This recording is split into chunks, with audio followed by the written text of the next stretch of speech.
mutane suna fama da yunwa da zalunci kuna cewa haraji. Mutum ya buga babur zai tafi neman abinci da safe, wasu sun sa jan riga da bakin gilashi sun ce wai sai ya ka naira 100, yana neman ina zai samu 50 ne ya koma gida a sha koko tukuna, sun fito tun asuba sun tare shi. A irin wannan kasar ne ake karban haraji? A irin wannan kasar ne ake kaza ake kaza? Menene ake wa mutane da har za a ce wai za a kallafa musu haraji? Wace fa'ida mutane suka samu?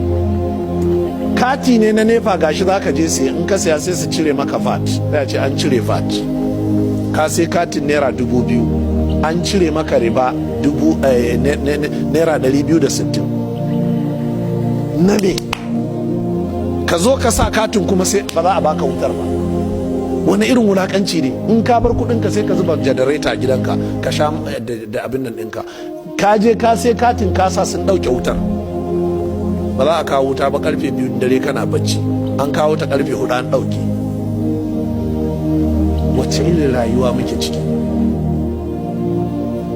Wacce irin rayuwa muke ciki? Kuma ku ce wai kuna son wai ƙasa wai yaya al'amari ya kasance?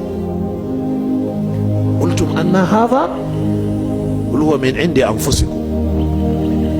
Saboda haka ku yi adalci, shine zai gyara al'amari.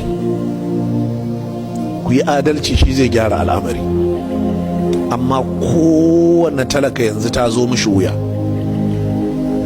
Kuma wallahi barin gaya muku, in aka ci gaba da zaluncin ko duk talakawan Najeriya sai kowa zama Boko Haram.